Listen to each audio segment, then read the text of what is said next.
तो आपने देखा होगा कि जब एयरक्राफ्ट टेक ऑफ करने के बाद क्लाइंब करता है, तो जैसे फॉर एग्जांपल मान लो मैंने यहाँ से टेक ऑफ किया,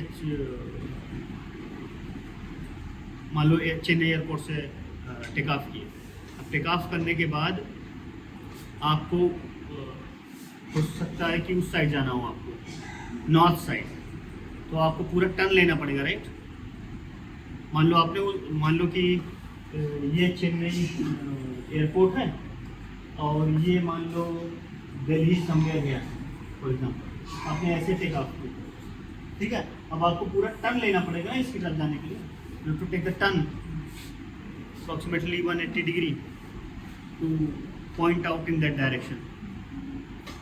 तो वो कैसे करता है, बैंक करके करता है, राइट। ऑब्वियसली बैंक जब बैंक करता है तो कैसे होता है, एक सर्कुलर पाथ में चल रहा है, राइट। एक बैंक किया तो सर्कुलर पाथ में होने लगा, ठीक है। अब ऐसे थोड़ी ना कि ऐसे कर दोगे यहाँ से, फिर उसके बाद एक चक्कर लेगा ना 180 डिग्री अगर करना है तो ऐसे चक्कर लेगा, डिपेंडिंग मतलब एयरक्राफ्ट की क्या रेडियस से क्या वेलोसिटी है, राइट। तो जब कोई तुमको सोचो अगर मान लो बैंक कर दिया, तो बैंक करने के वजह से कौन सा फोर्स है जो उसको सर्कुलर मोशन में घुमा रहा है?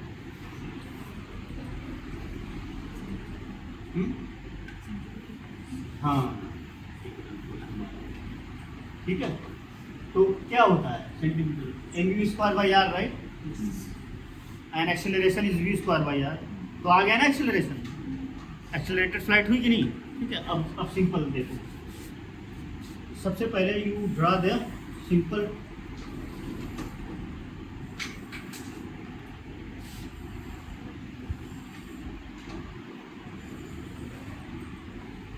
this is the top view of the aircraft, okay. Now you have deflected the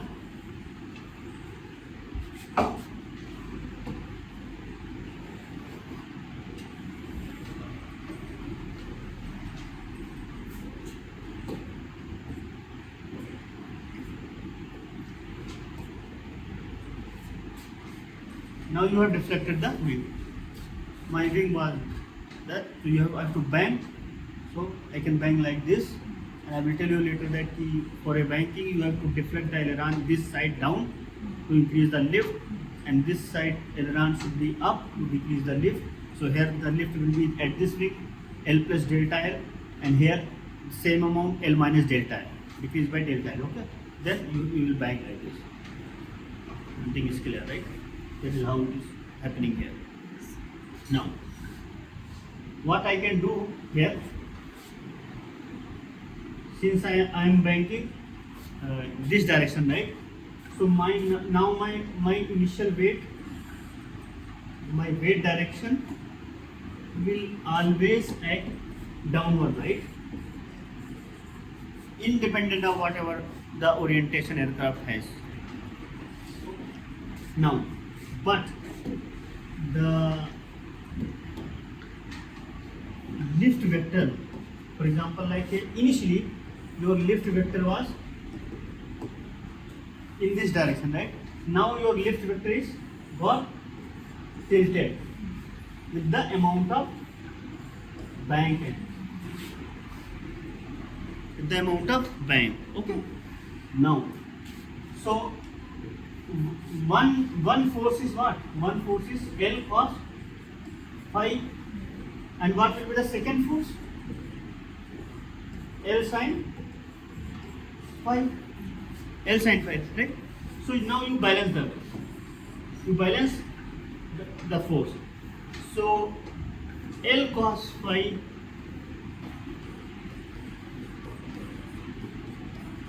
will be W, okay. And L sin phi will be m v square by radius of turn r. Do not confuse with the r which I have written in the previous. This is radius of two equations. Make it as equation 1 and this is equation 2. right?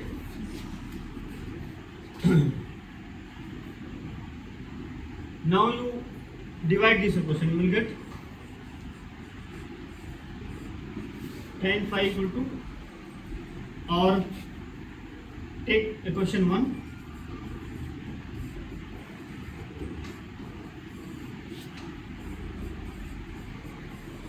because 1 by 1 observation we have to make.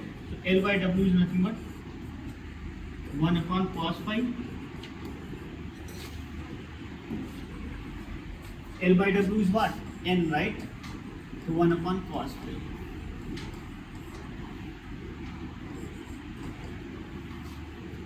Now आप flight में हो, right? आपने देखा होगा जब आप bank करते हो दिस साइड और दिस साइड, आप कुछ फील करते हो, राइट? ठीक है, मतलब आप ऐसा फील नहीं करते हो कि आपके पास वो सेम जो नॉर्मल कंडीशन है आपकी वो है. मान लो 60 डिग्री ये पायलट ने बैंक किया, so put 5 to 60 and guess how much n you are getting. Cos 60 is 1 by 2, right? So you will get 2. 5 equal to 60 degree. तो लोड फैक्टर 2 हुआ. क्लाइंब और डिसेंट में कितना था? 1 से कम, और यहाँ 2 हुआ. तो अब क्या होगा कि आपके पास विंग पे, टेल पे लोड बढ़ेगा, सारी से लोड बढ़ेगा नहीं, क्योंकि आप 1G से आप पार जा रहे हो. ठीक है. इफ यू हर्ड लाइक कि वीएन डायग्राम का नाम सुना है? वीएन डायग्राम में जनरली बोल देते हैं कि लोड फैक्टर 3.75 आ रहा है, लिमिटिंग लोड फैक्टर, मतलब मैक्सिमम टू, जैसे कमर्शियल के लिए रिकमेंडेड रहता है कि 3.75 is load factor, it is not recommended to go beyond that. तो 3.7 कहाँ से नंबर है? cos 72 को पुट करो, what is the value of cos 72? 1 divided by cos 72.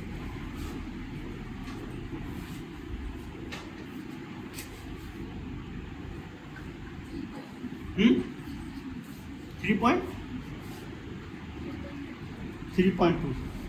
cos 72, right? Cos 75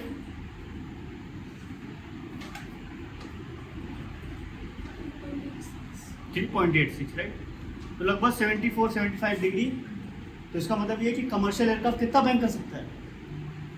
74. पर वो डालते नहीं है 74 को. मतलब अगर 74 किसी तरीके से हो गया ना, तब भी एयरक्राफ्ट बचा रहेगा. इतना स्ट्रेंथ करके बनाया गया. तो this is how important structure part is. So with this simple expression you can tell that how it is plays the significance and very important role. So in our case we will not allow the bank for this more than 60 degrees, right? So this now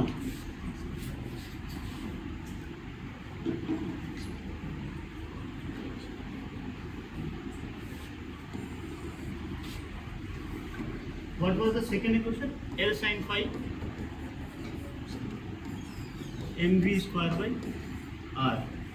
So you put what is the, if cos phi is 1 by n, for example let's say cos phi is 1 by n, so what will be the sin phi? You draw a triangle, simple. Let's say this is phi, cos phi is 1 by n, right? So cos is what? Base by hypotenuse, right? So this will be from Pythagoras theorem, n square minus 1, right? So sin phi will be what? Sin phi will be n square minus 1, right? Simple. N square minus 1. So I can write L into n square minus 1 from n. Sorry, LPL. N square minus 1. N square by n, right?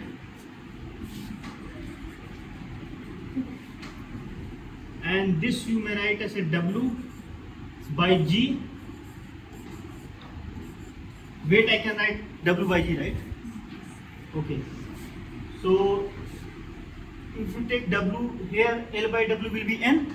N will get cancelled, so I can write V square by GR equal to N square minus 1. So V square by G into R equal to N square minus 1. Okay.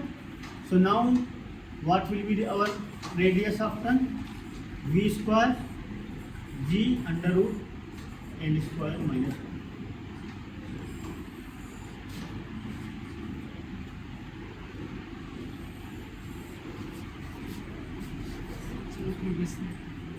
Listen. Okay. You are getting my point? So now this is a physical model. Okay. Aircraft was like this, and I have to. Now the lift vector got tilted, right? One component is L cos phi, which is nothing but the W. I already told that W will be always downward, irrespective of the what is the orientation of the aircraft. And this L sin phi will try to rotate the aircraft in a circular motion. With which what acceleration? V square by R. So M into A is a force. So M V square by R equal to L sin phi. Okay. From the both the equation we have found out what is the radius of term V square G into N square minus 1. Also I have given the field for the what is load factor. What the kind of load factor the commercial aircraft has and what will we will be having. Okay. Done. Now just found out ki when you are taking 60-degree turn with some velocity, what will be the radius of turn? So in our case,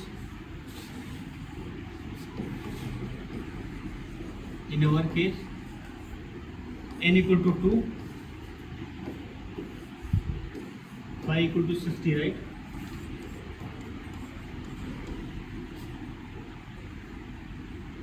What is the V? What was the cruise speed? 36.7. Can you take the same speed here?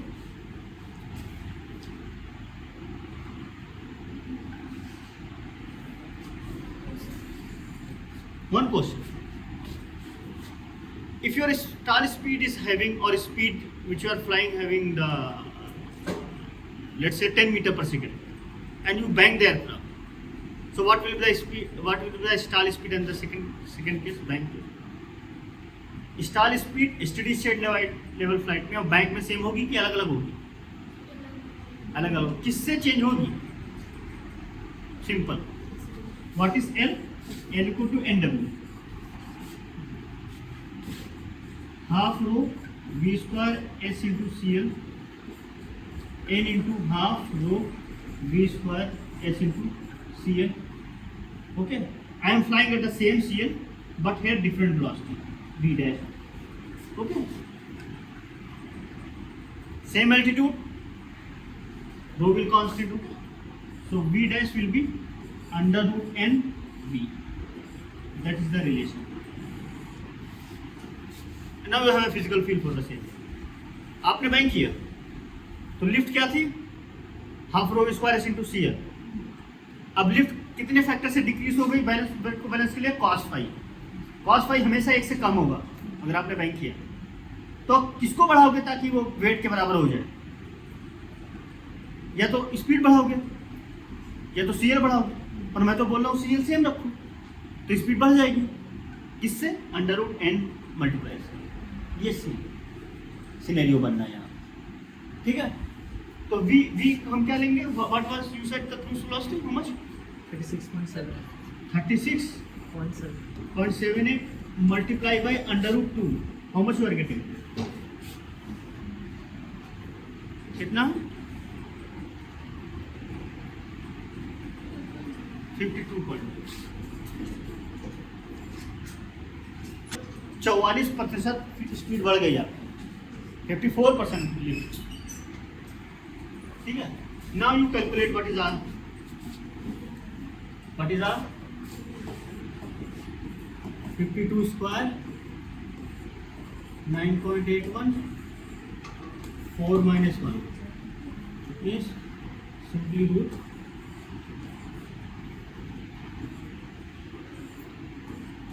2 square minus 1. Now please find out what is the value of r.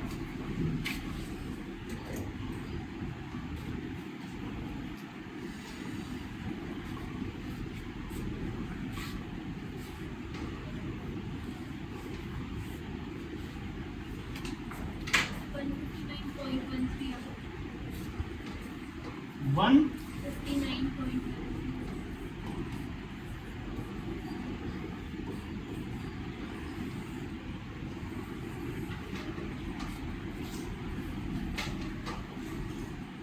अगर आपने speeds for example मान लो same रखा, bank angle को बढ़ा दिया तो rate अगर N बढ़ेगा तो आर घटेगा, राइट। पर एन बढ़ाओगे तो वी भी उसी अकॉर्डिंग बढ़ाना पड़ेगा, पर वी को हम नहीं बढ़ा रहे हैं, हम सीएल से काउंटर कर रहे हैं, सीएल को बढ़ा रहे हैं।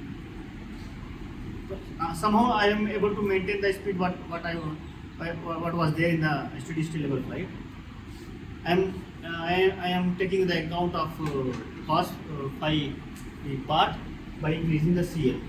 तो लोड फैक्टर बढ़ाने पर कम हो जाता है, मतलब अगर ज़्यादा बैंक करोगे तो आपकी रेडियस कम हो जाएगी, पर अगर आप स्पीड बढ़ा दिया, लोड फैक्टर सेम लगा, थोड़ा सा बैंक है, स्पीड बढ़ा दिया, तब आपको ज़्यादा टर्न मिलेगा।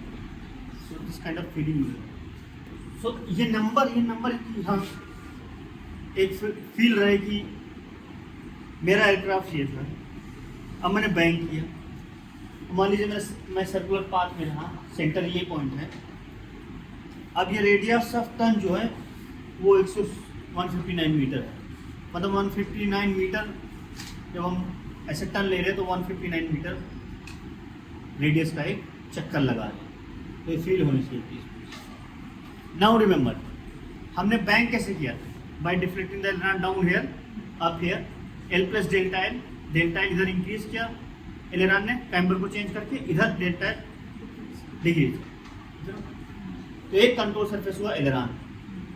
अब एलेरॉन डिफ्लेक्ट हुआ है तो ड्रैग भी बढ़ेगा, ड्रैग बढ़ाने के लिए तुम क्या करोगे, थ्रॉटल बढ़ाओगे, ठीक है, थ्रॉटल बढ़ाओगे, तो दो कंट्रोल यूज हो गए, एलेरॉन रडर। अब क्या होगा कि जब कभी भी बैंक होता है एयरक्राफ्ट तो वो साइड स्लिप भी होने लगता है, स्किड करने लगता है, तो रडर इस्तेमाल करोगे उसको काउंटर करने के लिए, तो 3 कंट्रोल इस्तेमाल हो गए। अब फिर लिफ्ट बढ़ाने के लिए तुमने वो भी बढ़ा दिया, एलिवेटर अप कर दिया, एंगल ऑफ अटैक बढ़ा दिया, तो all the 4 control surface we are using while taking the bank. So in our case 159.13 meter we are getting the radius of the turn. So this is you may call this accelerated flight, and particularly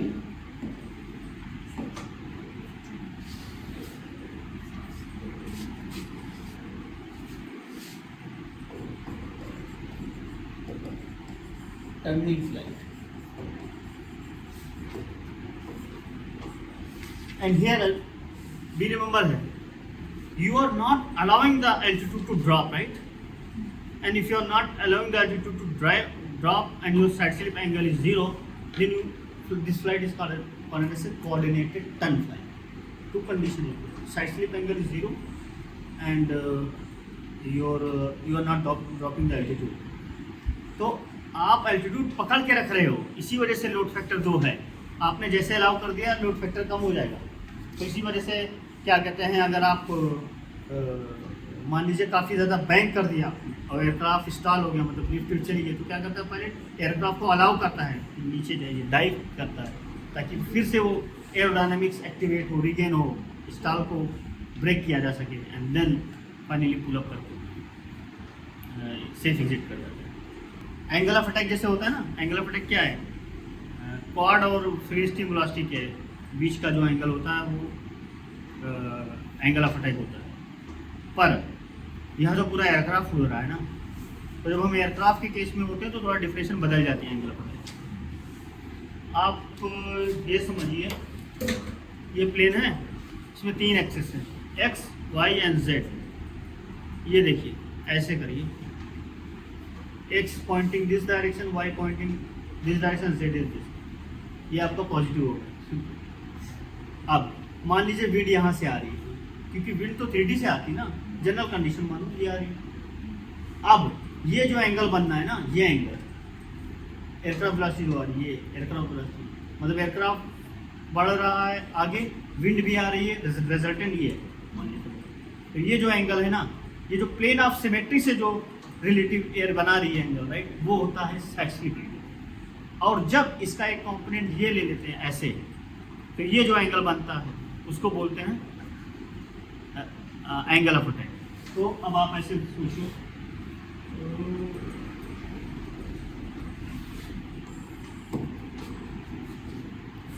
ये velocity है, पहला component क्या था, v cos beta. तो सी v ये beta है, right. तो along the angle कौन सा होता है, cos, राइट। मैं लिख दे रहा हूँ v cos बीटा। एक कंपोनेंट ये, दूसरा कंपोनेंट क्या होगा, ये इधर साइड में, तो v sin बीटा। तो ये v sin बीटा या साइडवर्ड वेलोसिटी ना, इसको मैंने बोल दिया स्मॉल v। ओके, अब ये कंपोनेंट है, ठीक है। ये यहाँ से जब रिजॉल्व किया तो ये कंपोनेंट है ना। अब एक कंपोनेंट ये जो एंगल बना है उसको अल्फा बोलते हैं। तो ये कंपोनेंट क्या हुआ, cos अल्फा, राइट। और दूसरा कंपोनेंट क्या हुआ, sin अल्फा।